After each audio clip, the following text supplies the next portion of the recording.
जाग गई मेरी आज सुषुम्ना जागी आज कुंडलिनी, जाग गई मेरी आज सुषुम्ना जागी आज कुंडलिनी। बिछुड़ी थी निर्दोष युगों से हो गई गंगा जमुनी, बिछुड़ी थी निर्दोष युगों से हो गई गंगा जमुनी।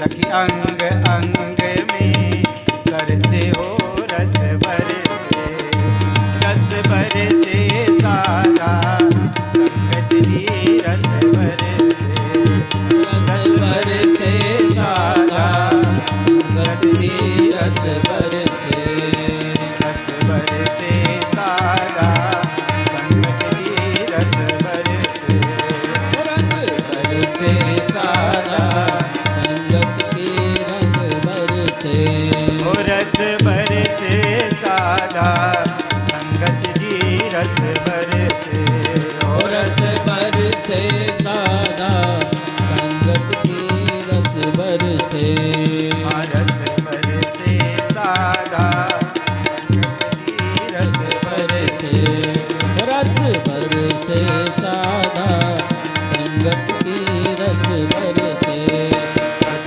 बरसे सारा संगत जी रस बरसे, बरसे सादा संगत की रस बरसे, रस बरसे सारा संगत जी रस बरसे, रस बरसे सादा संगत की रस बरसे, रस बरसे सारा संगत जी रस बरसे, रस बरसे सादा संगत की रस बरसे।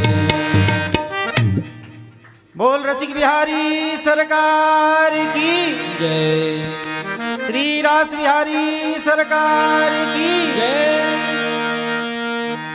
रेमे रमेशो ब्रज सुंदरी भी यथारभगः स्वप्रतिबिंब विभ्रम। जिस प्रकार अपने प्रतिबिंब को देखकर बालक नाचने लग जाता है, ऐसे ही सब गोपियां गोविंद को देखकर नाचने लगती हैं। अब यहाँ श्री परीक्षित जी के मन में एक प्रश्न आ गया है और यहाँ से कथा का रुख ही बदल गया है। परीक्षित जी ने एक प्रश्न कर दिया सुखदेव जी से, बाबा एक बात बताओ, संस्थापनाय धर्मस्य प्रशमाय तरस्य च अवतीर्णो ही भगवान अंशेन जगदीश्वर। भगवान अपने अंश के सहित अवतार लेकर आए हैं संस्थापनाय धर्मस्य, धर्म की स्थापना के लिए। और यहां आकर पराई स्त्रियों के संग में रात रात भर नाचना, क्या ये भगवान को शोभा देता है? क्या ये भगवान के लिए धर्म का कार्य है? बड़ा गंभीर प्रश्न है यह, हमें सावधानी से समझना पड़ेगा। केवल प्रश्न सुन लेंगे तो मन में संशय हो जाएगा, इसलिए ध्यान रखना। श्रीमद् भागवत जी के प्रारंभ में ही कहा है सावधानतया सुनो। प्रश्न सुना है तो उत्तर भी सावधानी से सुनना। परीक्षित जी का प्रश्न तो सुन लिया, अब सुनो सुखदेव जी क्या कहते हैं। धर्मप्यतिक्रमो दृष्टो ईश्वराणाम च साहस। भगवान के कार्य में धर्म अधर्म का निर्णय कर सके, क्या तेरी बुद्धि इतनी बड़ी हो गई है? मेरे भाई बहन, धर्म और अधर्म ये दोनों इतनी बारीक नोक पर टिके हुए हैं कि कौन सा धर्म हो जाएगा कौन सा अधर्म हो जाएगा ये हम निर्णय नहीं कर सकते। ये निर्णय हमारे गोविंद कर सकते हैं, हमारे परमात्मा कर सकते हैं, हम निर्णय नहीं कर सकते। एक ही कर्म एक व्यक्ति के लिए धर्म हो जाता है, एक व्यक्ति के लिए अधर्म हो जाता है। एक दृष्टांत 2 मिनट का श्रवण करें। एक संत थे, नदी किनारे पड़े हुए थे। अंतिम समय उनका आ गया था, अंत समय था। अब उनके प्राणों को यमदूत लेके जाने वाले थे। अंतिम समय में पड़े हुए थे। एक सर्प रेंगता हुआ उनके पास में आया। पास में एक मेढक पड़ा हुआ था। मेढक दादुर, वो बैठा था। सर्प उधर से झपट्टा मारा उस मेढक को पकड़ने के लिए। उन संत का अंत समय आ गया था। देखा उसको, ये सर्प इस मेढक को मार कर खाने वाला है।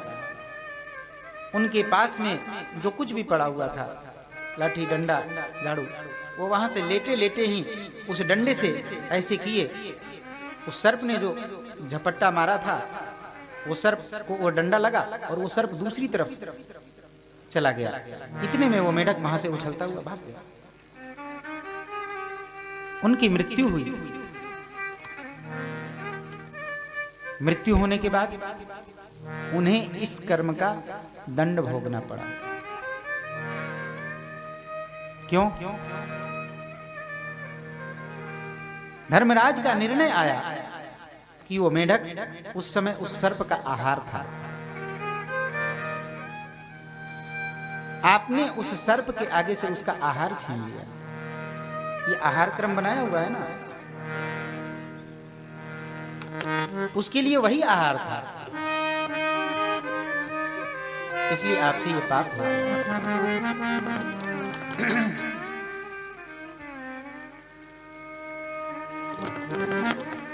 संत के लिए वो सर्प को भगाना वो पाप हो गया। उन संत ने स्वप्न में आकर अपने शिष्यों को बताया कि मैंने ऐसा ऐसा किया अंत समय में, इससे मुझे पाप लगा, मेरे लिए ऐसे ऐसे कर्म कर दो, उससे मेरी मुक्ति हो जाएगी। संत के जो शिष्य लोग थे वो शिष्य प्रशिष्यों ने वैसे ही किया, उनकी मुक्ति हुई। संजोग की बात,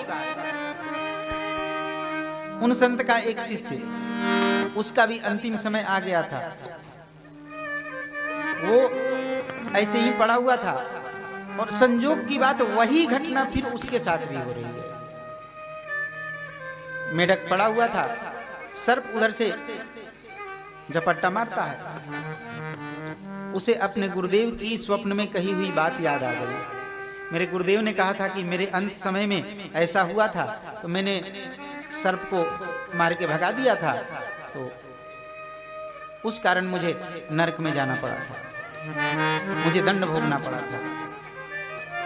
संत की कही हुई बात, अपने गुरुदेव की कही हुई बात याद आई, इसलिए सर्प जब उधर से आया और उस मेढक के ऊपर झपट्टा मार रहा था, उसने कुछ नहीं किया, उसको पकड़ के खाने दिया, ले जा। चुपचाप वो पड़ा रहा, देखता रहा। कुछ समय पश्चात उसकी मृत्यु हुई। अब मृत्यु हुई तो जब सभा में इसे बुलाया गया तो इसे उस कर्म की सजा मिली। क्यों? यदि आप चाहते तो उस मेढक की प्राण रक्षा कर सकते थे।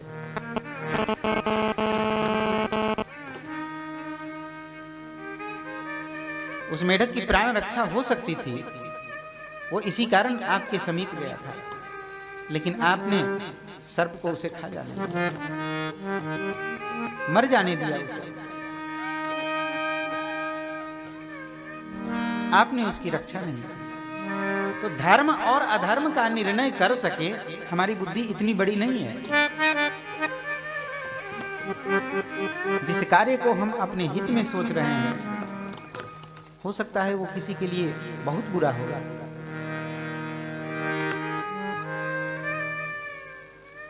जय जय श्री राम। जब हम अपने लिए धर्म अधर्म का निर्णय नहीं कर सकते, तो क्या भगवान के लिए निर्णय कर सकते हैं? धर्मप्यतिक्रमो दृष्टो ईश्वराणाम च सहसा। सुखदेव जी ने बड़ी जोर की डांट लगाई है। भगवान के कार्य में धर्म अधर्म का निर्णय तू कर सकता है? तू जिसे पराई स्त्री कहता है, वो क्या पराई हैं? सारे संसार के लोग जब कन्यादान करते हैं तो कन्यादान के समय क्या संकल्प करते हैं?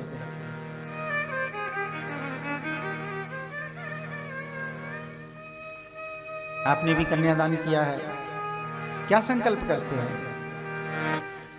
विष्णु स्वरूपाय वराय लक्ष्मी स्वरूपिणीं कन्याम तुभ्यमहं संप्रददे।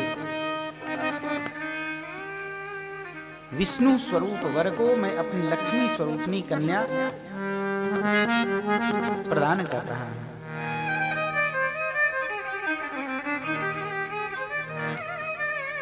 जय श्री राम।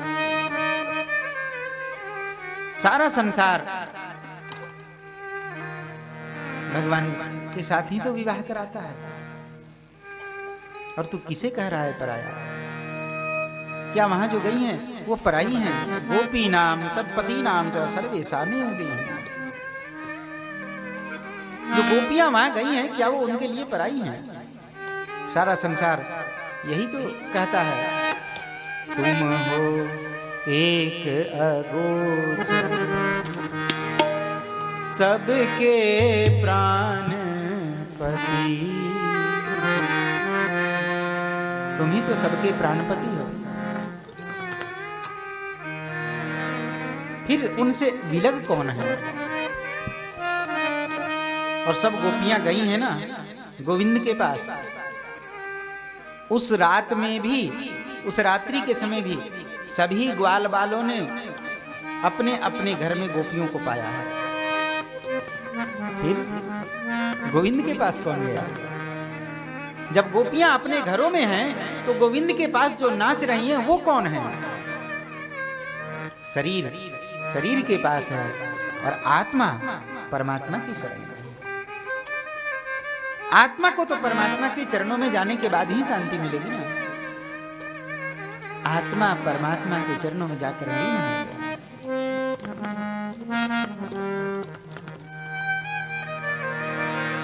जो रसमयी कथा हो रही थी, अब ये रसमयी कथा यहाँ से मुड़ गई है और यहाँ आगे अब इतिहास की बात बताने लग गए।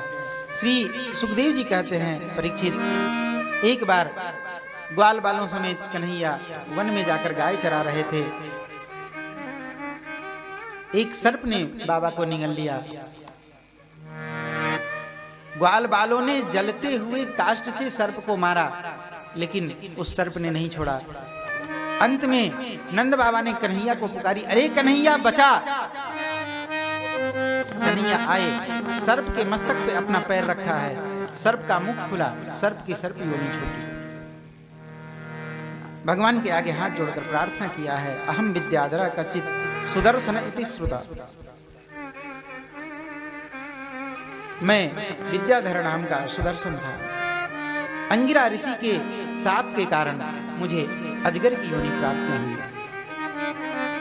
मैं इस अजगर योनि में इसलिए आया, अंगिरा ऋषि जा रहे थे, मैं चुपचाप बैठा उन्हें देखता रहा, उठकर प्रणाम नहीं किया, इसलिए मुझे अजगर की योनि प्राप्त हुई। कन्हैया ने उस अजगर को अजगर योनि से मुक्त किया है। व्योमासुर नाम का एक दैत्य आया है, उसका वध किया है।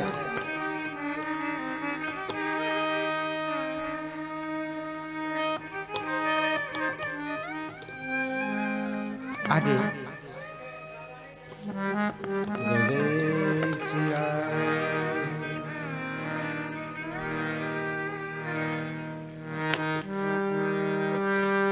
कथा आज जितनी हो जाएगी हो जाएगी, जो बाकी रहेगी फिर अब आगे देखेंगे, क्योंकि कल की कथा मात्र 1.5 घंटे है, 8 बजे से 9:30 बजे तक। समय का सब लोग ध्यान रखेंगे, क्योंकि ठीक 9:30 बजे आरती पूरी हो जाएगी।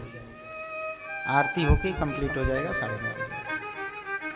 आगे फिर भंडारे की व्यवस्था देखनी होती है, सब सारी बातें होती हैं, इसलिए व्यवस्थाओं में कहीं कोई त्रुटि ना होवे। हम सबको लगना है वहाँ, हम सबको देख रेख करना है। जय जय श्री राम। आज का भी समय बड़ा कम है, कथाएं तो बहुत सारी हैं। कुछ कथा हम सब ने पिछली बार भी श्रवण किया है, तो उसमें से जोड़ लेंगे, जो बाकी रह जाएगी आगे फिर हम लोग श्रवण करेंगे।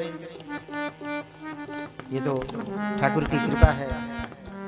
जय जय श्री राम।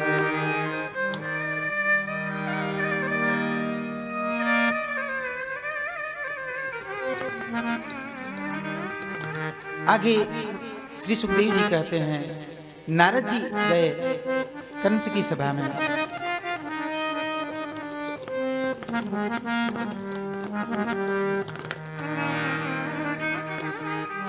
और जाकर कंस को बताया, कंस अरे तू एक एक करके राक्षसों को भेजता है, तेरे राक्षसों को वहां कन्हैया मार डालता है। एक काम कर, तू यहीं बुला ले, यहां बुला के और तुम सब मिलकर उसे मार डालो। कंस ने कही, हाँ ये बात तो आपने ठीक कही, लेकिन उसे बुलाएं कैसे? बोले धनुष यज्ञ के बहाने बुलाओ, निमंत्रण देके उसको बुलवाओ और यहां बुलवाकर युद्ध करके उसको मार डालो। बोले चलो ठीक है। इधर नारद जी वहां से लौट के आए और गोविंद को आकर के, कन्हैया को आकर के बोले, कन्हैया मैंने आज तेरा भांडा फोड़ कर दिया है। क्या भांडा फोड़ कर दिया? बोले मैंने कंस को बता दिया है कि तू ही देवकी का 8वां पुत्र है। अब कंस तुझे बुलाने के लिए भेजेगा। अरे क्या यहाँ तू पड़ा है? वहां जेल के अंदर तेरे मैया बाबा उग्रसेन महाराज सब जेल के अंदर पड़े हुए हैं, अच्छा नहीं लगता, जा उन सबको मुक्त करा। नारद जी से भगवान ने कही, मैं तो इसी बात का इंतजार कर रहा था कि आप कब ये भांडा फोड़ करें।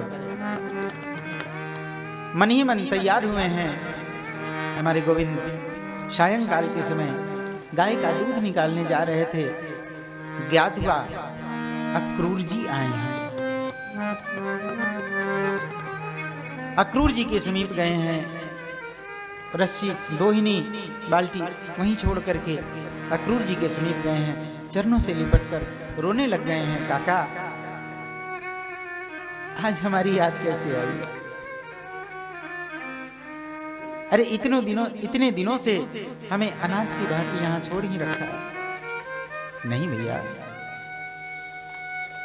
हमारे बिना तू अनाथ नहीं है, तेरे बिना हम अनाथ हैं।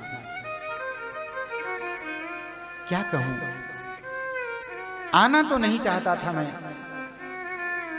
उस कंस के अत्याचार को मैं जानता हूं।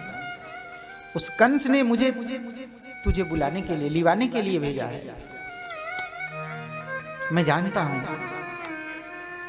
वो तेरे साथ कुछ न कुछ अनहोनी करने वाला है, इसलिए मैं तो यही कहता हूं तू कहीं भाग जा। मैं जाके कंस को बोल दूंगा कि वो मिला नहीं।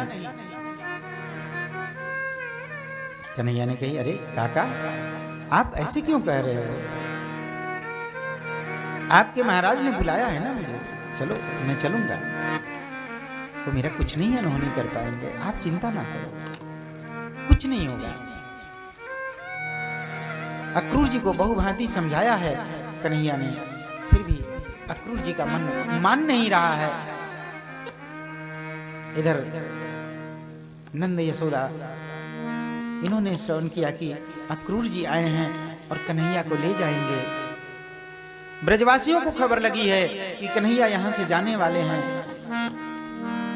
सब के सब विह्वल हो गए हैं। सायंकाल के समय अक्रूर जी आए थे, प्रातः काल जाना था। यशोदा मैया विह्वल हुई जा रही हैं, श्री नंद बाबा विह्वल हुए जा रहे हैं, गोप गोपियां विह्वल हुई जा रहे हैं। प्रातः काल हुआ, तैयार होकर श्री गोविंद अक्रूर जी के साथ में नंद महल से बाहर निकले हैं। मैया को बहुत समझाया है, मैया थोड़ी दिनों की बात है, अरे परसों तो आ ही जाएंगे हम, आज जा रहे हैं, कल कंस का धनुष यज्ञ देखेंगे, परसों आ जाएंगे हम, क्यों चिंता करती है, जल्दी आऊंगा मां।